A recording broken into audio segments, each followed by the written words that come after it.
Өткен сабаққа шолу жасаймыз балалар. Өткен сабаққа шолу дегеніміз, біз бұдан алдыңғы тақырыпта өнер бөлімін өттік, иә? Өнер бөлімінің ішінде символ тақырыбын, түс және символ тақырыбын өттік, иә? Сол түс және символ тақырыбы бойынша мен қазір сендерге қосымша сұрақтар таратамын. Ол бойынша не істейміз? Сұрақтарға жауап беріп, өткен сабақты тиянақтаймыз. Міне балалар, мен біреулеп таратып шығайын.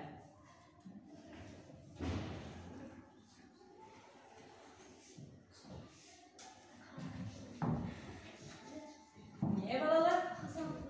Біреуден.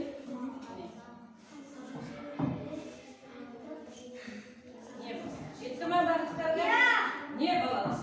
Қазақ ойынға тұрып, ал айта ғой, жарайсың. Қазақтың ою-өрнектерін тізбектеп айтамын. О, қазақтың мүйіз, төртқұлақ мүйіз, айшық мүйіз, және сыңар мүйіз, мушқа мүйіз. Жарайсың, жарайсың. Келесі, Айзере. Қазақ мәдениеті мен бұл өнерінде ақ түсінені білдіреді. Тазалықты, адалдықты, достықты білдіреді. Жарайсың, келесі. Қара түсінені білдіреді. Қара түс нені білдіреді? Қайратты, күш-қуатты білдіреді. Батылдықты білдіреді. Жарайсың, отыра ғой. Ал айта ғой. Құс нені білдіреді? Құс көк аспанды білдіреді. Жарайсың. Символ дегеніміз не? Ол символ дегеніміз, ол бейбіт, ол шартты білдіреді. Белгілі бір құбылысты, түсінікті құбылысты білдіреді. Шартты, белгі, ор. Ал қазір айта. Символ қандай болу керек? Символ қандай болу керек? Символ Шамды, түсінікті. болу керек. Жарайсың, аяққа. Қарама-қарсы түстер ақ. Иә? Пен қара, қызыл мен жасыл, сары мен көк. Жарайсың. Құс нені білдіреді дейді? Құс бейбітшілікті. Бейбітшілікті білдіреді. Көк аспанды білдіреді. Иә? Жарайсың, Сарбинос, келесі. Көгілдір түс нені білдіреді? Аспанды. Иә? Бейбітшілікті. Кең даланы. Жарайсың. Нұртас, кәне. Қазақ мәдениетіне өнерде ақ түс нені білдіреді? Иә, ақ түс нені білдіреді? Тазалықты және адалдықты білдіреді екен. Жарайсың, Нұртас, отыра қойсын. Енді жаңа сабаққа көшеміз. Балалар, мұқият тыңдаймыз. Қазір топқа бөліне болайық, келіңдер. Біреуден аламыз. Отыра қойыңдар. Болды. Балалар, бүгінгі өтетін тақырыбымыз атақты тұлғалар. Қазақстанның атақты өнер тұлғалары. Атақты тұлғалар дегеніміз не деген сауалға жақсылап түсініп алайық. Балалар, атақты тұлғалар дегеніміз ғылымда, өнерде, саяси өмірде үлкен жетістікке жеткен, еңбек сіңген адамдарды атақты тұлғалар деп атаймыз. Атақты тұлғалар тек қана Қазақстанда емес, бүкіл әлемде, бүкіл елде бар. Әр ұлттың, әр елдің атақты тұлғалары бар. Мысал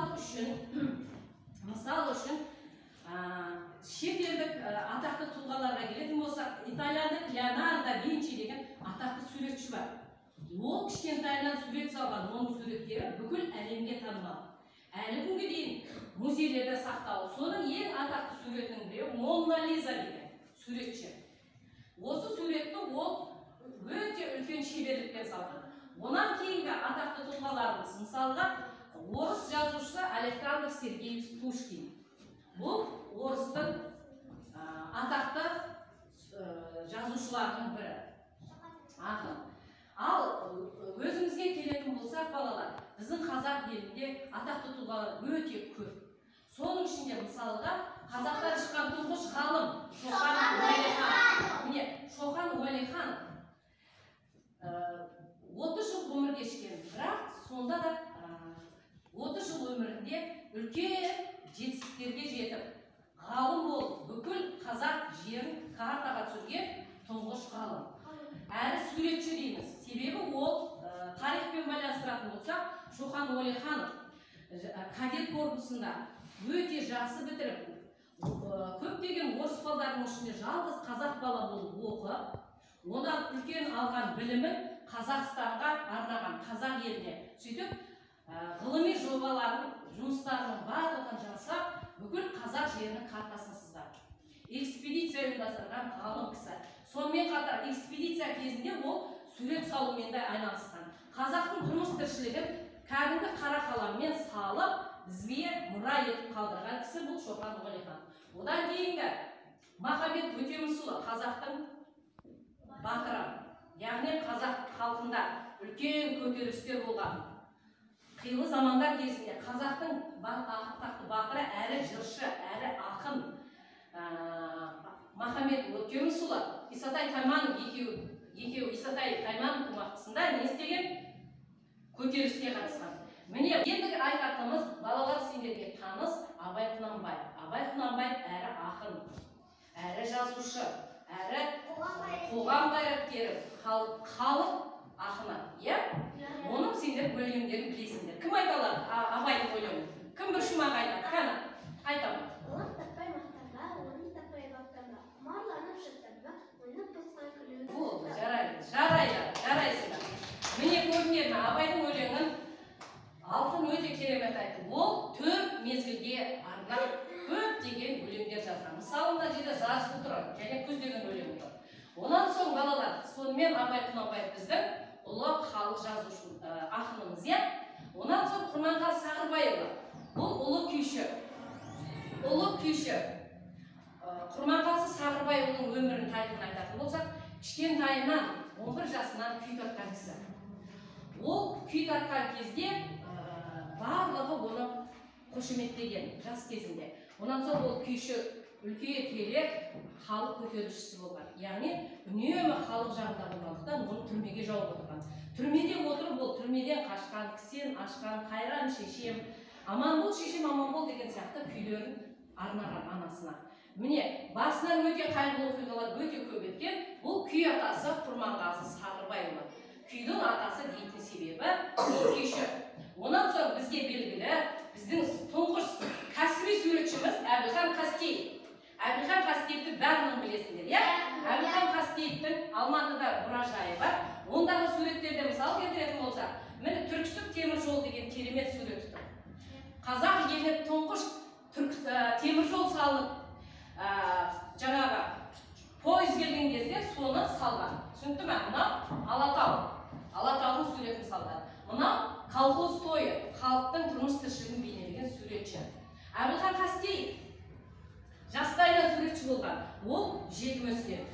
4 жасында, 5 жасында байдың малын баққан. Және ол сол малды бағып жүріп, жерге не істеген? Сурет салған, топыраққа сурет салған. Әбілхан Қастеев қазақтан шыққан ұлы кәсіби суретші. Жарайсыңдар. Енді сонымен қорытындылайтын болсақ, балалар, атақты тұлғалар дегеніміз ғылымда, өнерде, қоғамдық саяси өмірде үлкен жетістікке жеткен, еңбегі сіңген адамдарды атақты тұлғалар дегеніміз. Атақты тұлғалар Қазақстанда көп екен, елімізде. Көп екен. Балалар, біз сабағымызда осы атақты тұлғалардың тарихтарымен таныстық. Енді балалар, сабағымызды қорытындылау үшін балалар, мен сендерге қазір сәйкестендіру деген тапсырма беремін. Оны қаламдарымен сәйкестендіріп маған тапсырасыңдар. Мұнда атақты тұлғалар берілген, және олар кімдер? Барлығымыз осыны белгілейміз. Жарайсыңдар. Айтады. Абай Құнанбаев ақын, Әбілхан Қастеев суретші, Тоқтар Әубәкіров ұшқыш, Құрманғазы күйші, Күләш Байсетова әнші, Шоқан Уәлиханов ғалым. Ай, жарайсың. Абай Құнанбаев ақын, Әбілхан Қастеев суретші, Тоқтар Әубәкіров Құрманғазы Сағырбайұлы күйші, Күләш Байсетова әнші, Шоқан Уәлиханов ғалым. Жарайсыңдар. Басқа тұлғалардан ажырата аламыз, Енді балалар сынып жұмысын жасайық. Біз осы атақты тұлғаларға емес, арнайы портретті безендіру жұмысын жүргіземіз. Қазір сендерге мен тапсырма беремін. Осы тапсырманы балалар әдемілеп безендіріп гүлмен маған қайтып тапсырасыңдар. Не балалар? Бірінші топтың жұмысы әдемі безендіруге қандай тамаша. Не балалар? Екінші топтың тамаша жұмысы бітті. Қандай әдемі безендірген?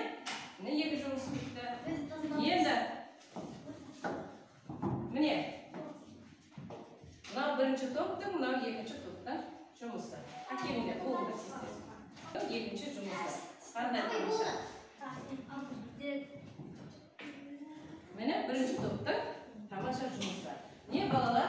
Жұмыстарың өте керемет. Не? Өз қолдарымен жасаған жұмыстар. Балалар, бүгінгі сабақ түсінікті болса, біз рефлексия береміз. Бүгінгі сабағымызға. Бүгінгі сабақ ұнады ма? Бүгінгі сабақ қалай өтті? Түсіндік пе? Түсінбедік пе?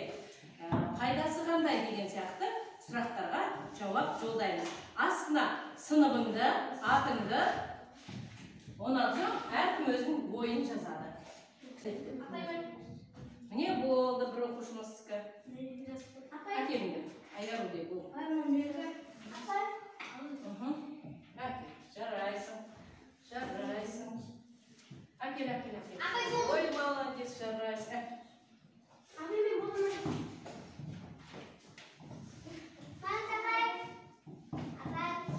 Рефлексия деп аталады. Болдыңдар ма? Әкел, болды, қажет жоқ. Жарайсың, арман әкел болды.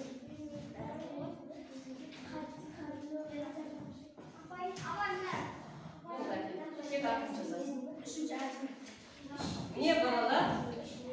Болды. Не балалар? Балалар міне сабағымызды қорытындылаймыз. Сонымен үйге тапсырма балалар. Атақты тұлғалар туралы мәлімет жинау. Мен сендерге мына атақты тұлғалардың ішінен Махамбет Өтемісұлы менен Шоқан Уәлихановтың өмірбаяны және оның еңбектері туралы мәлімет жинау. Сол тапсырманы береміз. Жарай ма? Үйде сол тапсырманы орындап келеміз. Бүгінгі сабақ осымен аяқталды. Бүгінгі сабаққа алғысым шексіз. Сау болыңыз.